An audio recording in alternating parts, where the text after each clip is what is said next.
Hello. I normally don't review games, but when I heard about One More Castle's Review a Bad Game Day, I decided to join this celebration of bad games.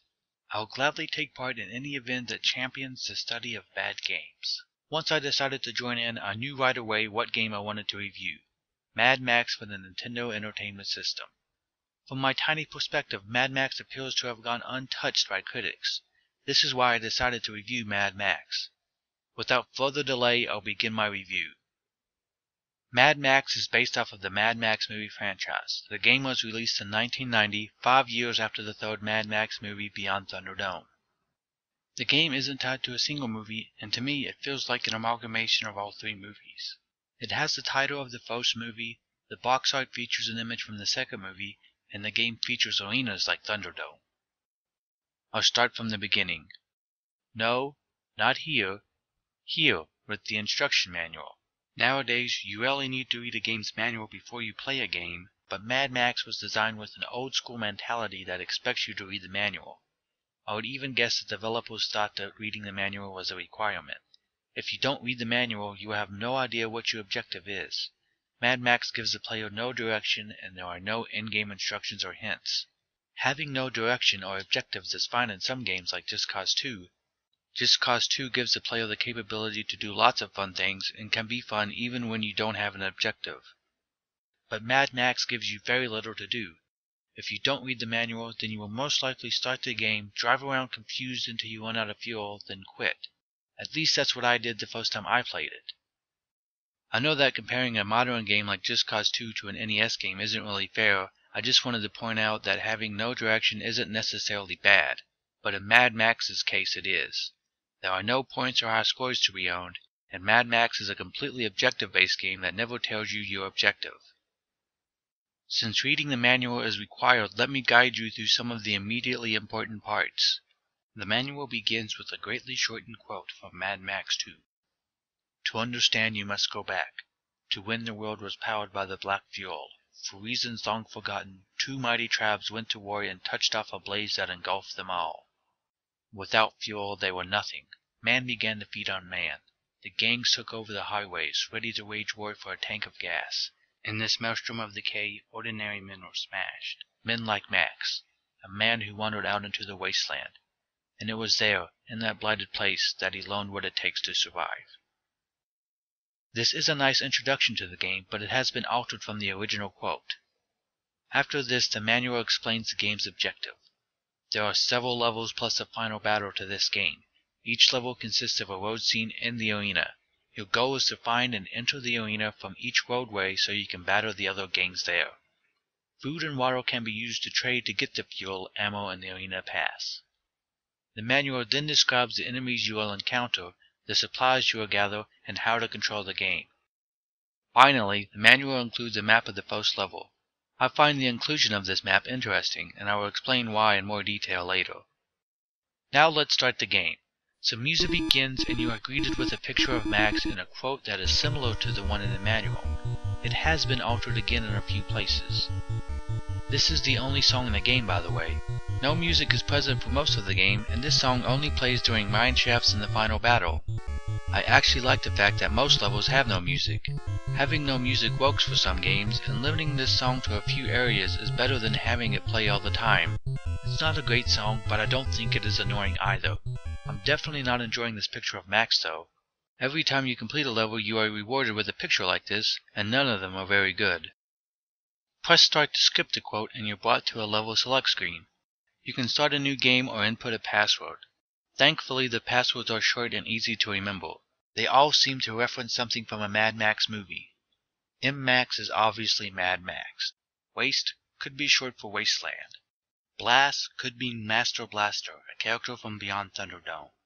Mel is probably Mel Gibson misspelled. And Huma could be short for Humongous, a character from the Road Warrior. There are 6 levels, and as the manual said, there are roadway levels called Road Wars and arena levels. There is little variety. The game is basically a series of different colored mazes that are primarily made more difficult by increasing each maze's size. The game doesn't introduce any new enemies or mechanics in subsequent levels. In the Road Wars, you drive around maze-like roadways looking for food and water. You find the food in mine shafts that are hidden throughout the level. Once you find enough food, you have to buy an arena pass from a gas station, then you have to find the arena's entrance. You drive around with the D-pad, brake with the B button, and throw dynamite with the A button. Dynamite is used to destroy enemies and roadblocks. Driving this car is like trying to drive a bumper car on an air hockey table. Going in reverse is not an option, turning around is awkward, and you bounce off of everything. You want to travel fast since you're always losing fuel, but enemies and barriers appear so quickly you always bump into them, even if you hit the brakes. And once you hit another car, you can't turn away fast enough to escape. You lack the mobility needed to make combat interesting, and you often get locked in a bumper car grinding match. I didn't add those sound effects, by the way. Those comedic breaking glass sounds are actually in the game.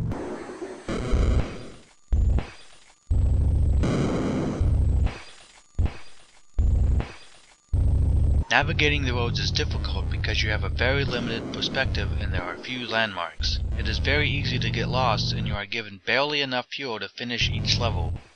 Especially in the first level. If you take one wrong turn, you will not finish the level. This is what makes the game very frustrating and bad. All of your supplies are extremely limited. Most of the time you are given the exact amount of fuel and supplies you need to win. If you don't take the correct paths in the correct order, you can't complete the level. The developers did nearly everything they could to force the player to restart each level as many times as possible.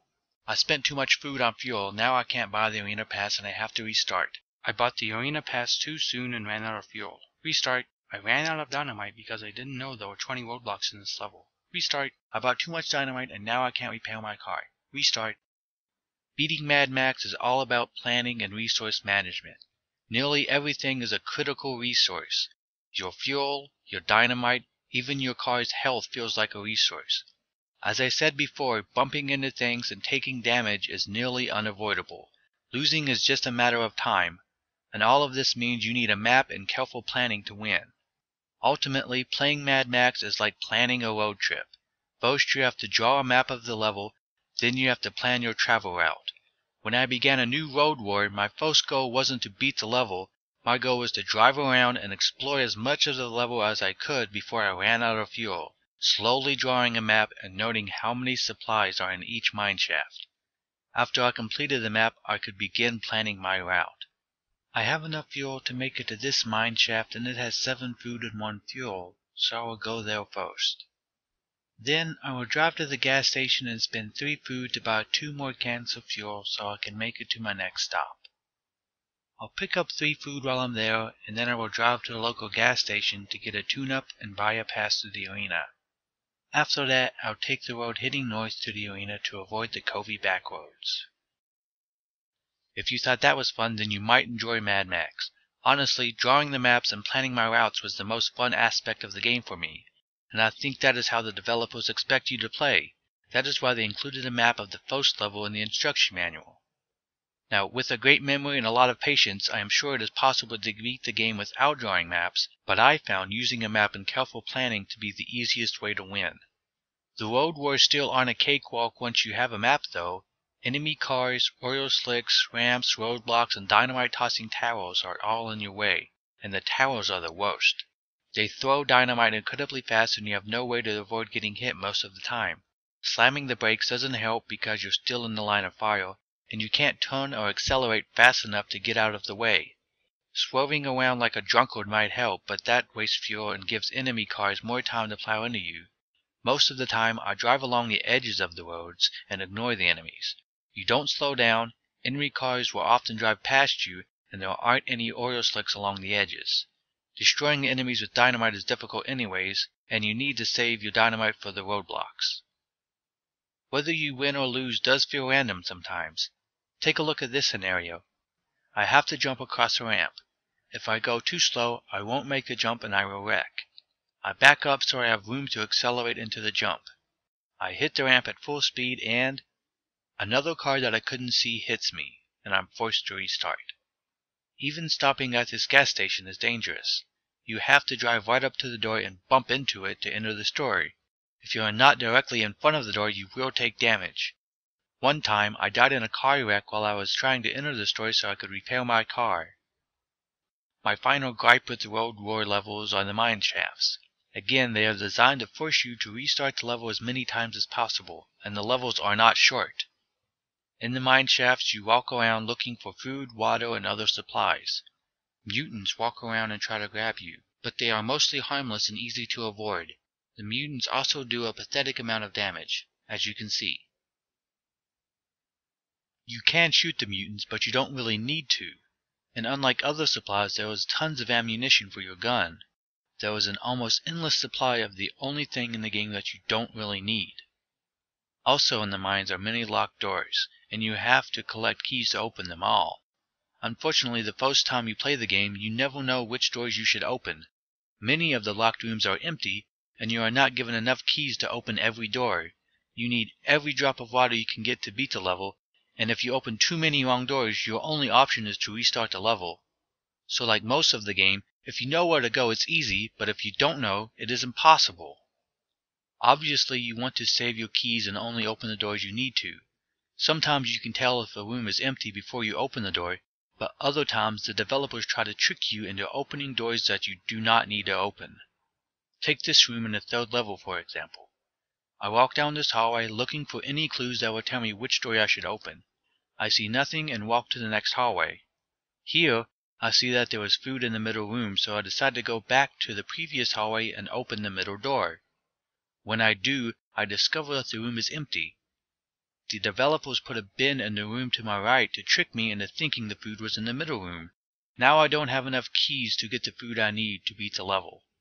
Not only do you have to know which doors to open, you have to know the proper order to open them in. Some of the keys are in locked rooms, so if you don't enter those rooms first, you won't have enough keys to get all of the supplies you need. Finally, I'll mention that all of the entrances to the mine shafts are hidden out of view from the main roads.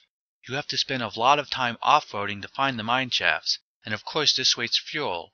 If you don't know where the mine shafts are beforehand, looking for them will cause you to run out of fuel very quickly. After buying an arena pass and finding the arena's entrance, you can finally leave the Road War and move on to the next level. When you enter the arena, you are welcomed with a password and this image. They're bad, they're crazy, and only one will leave the arena. Then you are thrown into the arena and left to wonder what you are supposed to do. I assume I am supposed to destroy all of the other cards, but I don't see anything on screen that tells me how many cards there are. Maybe I just need to survive long enough to win, or maybe I just need to find an exit. The game doesn't tell me, so I decide to pause the game and check the manual to be safe. The manual states, once inside the arena, you will have to destroy enemy cards and find the exit. The exit will remain closed until you have destroyed the correct number of enemy cards. After reading this, I return to the game and press the select button to continue playing. But when I do, I discover this screen. You have to pause the game, then press the select button a second time to see how many enemies are left. Why, though? Why isn't this information shown on this screen? If this was shown in a HUD, I would have immediately known what I was supposed to do, and I wouldn't have paused the game to go check the manual. Moving on. There is no dynamite in the arena, so you have to bump enemies over the edge or into walls. Bullying enemies over the edge is fun, but most of the enemies kill themselves. They have more trouble driving than I do, and they drive in the pits often. So I park near a pit and let the enemies kill themselves. Occasionally I go out to pick off the stragglers, and eventually I notice the enemies have stopped appearing. I pause the game to see how many enemies are left, and there are 0 enemies left? Why wasn't there a notification that told me I defeated all of the enemies?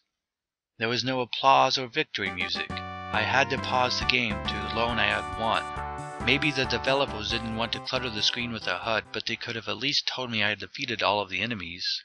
Now that I've won, I find the exit and complete the level. I'm shown another picture of Max and a password, then the next level begins. Looking at the arena now, it is clearly just another maze. The exit is placed as far away from the entrance as possible, and if you immediately drive to the exit when the level begins, most of the stupid enemies will have killed themselves by the time you get there.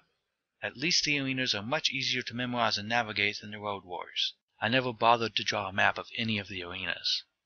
Fortunately, you have 3 attempts to destroy all of the enemies and complete the arena.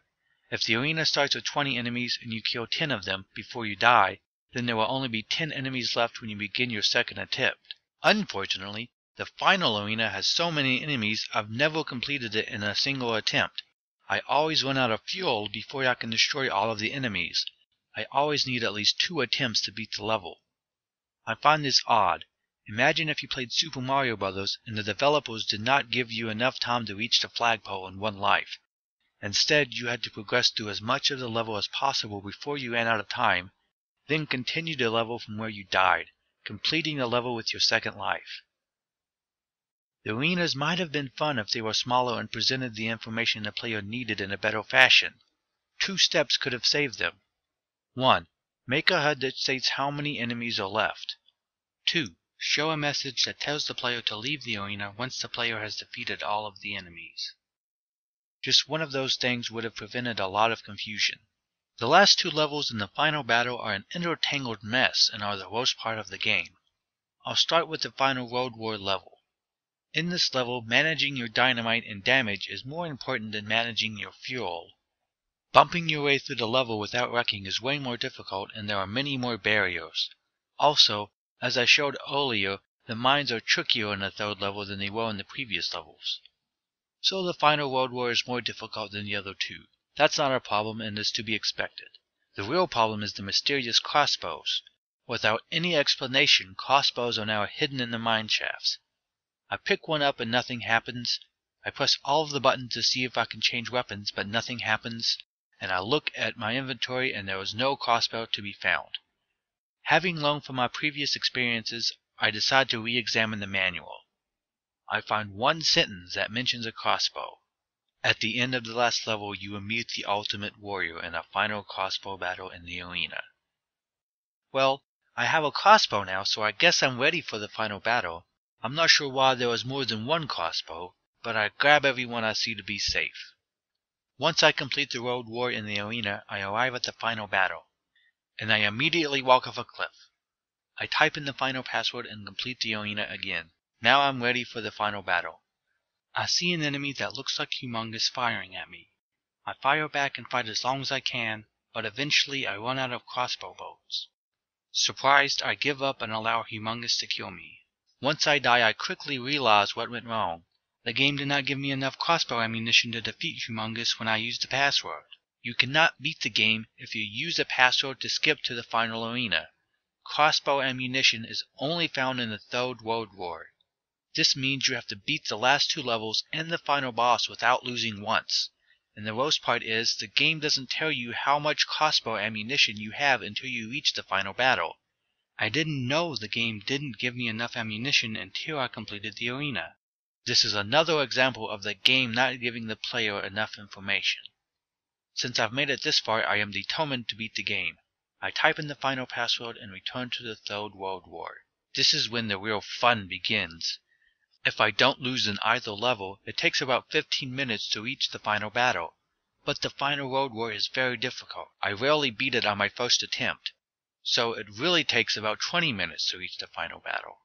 That is ridiculous. You should not have to waste over 20 minutes replaying levels before you can attempt to beat one difficult battle. The Ultimate Warrior is extremely difficult to beat. You have to hit him 63 times to beat him, whereas he only has to hit you 14 times. Dodging his attacks is challenging. Staying near the top of the platform and jumping over his projectiles is the easiest way to avoid his arrows. But you have to press up and B to jump. It is very easy to mess up and accidentally walk off the edge. On top of all that, you have limited crossbow bolts. If you miss too many times, you can't win, and it is very easy to miss. Defeating him is very tedious. He walks about randomly, and waiting for him to walk into your line of fire can take a very long time. If you're impatient, you can run up to him and use a turbo button to beat him, but even that doesn't always work, and you have to make sure his health is a couple pegs lower than yours before you try a turbo attack. I finally defeat him, and I am rewarded with another picture. And where does a man like Max go from here? How should I know? The game didn't teach me anything about Max or why he was competing in the arenas. Now hold on. I know the quote is just a dramatic rhetorical question. I merely thought it was a good segue to my next point. My point being that the game doesn't explain what motivates Max to fight in the arenas. Was he fighting for food, for freedom, or for fun? The game's introduction suggests Max is just trying to survive, but the game never explains how fighting in the arenas will help Max survive. After saying Mad Max is a bad game and rambling on for several minutes about why I think it is a bad game, I must admit I think the developers were heading in the right direction, and they did have some good ideas. However, the ideas were poorly executed. A Mad Max game should have limited resources, but they should not be so limited that the player is left with only one or two ways to win. The game should have a heavy focus on traveling and car combat, but the road should be easy to navigate without a map and the combat must matter. Avoiding combat should be an optional strategy, but it should not be the dominant strategy. There should be little hand-holding, but the player should at least be told if they have a key item. Mad Max doesn't divulge enough information. In most games, especially old Nintendo games, knowing is half the battle. But in Mad Max, knowing is more like 90% of the battle, and perseverance and luck is the other 10%. There is an obvious imbalance between those numbers. Some might say Mad Max is a guide game, a kind of old-school game that was designed to make players want to buy a strategy guide.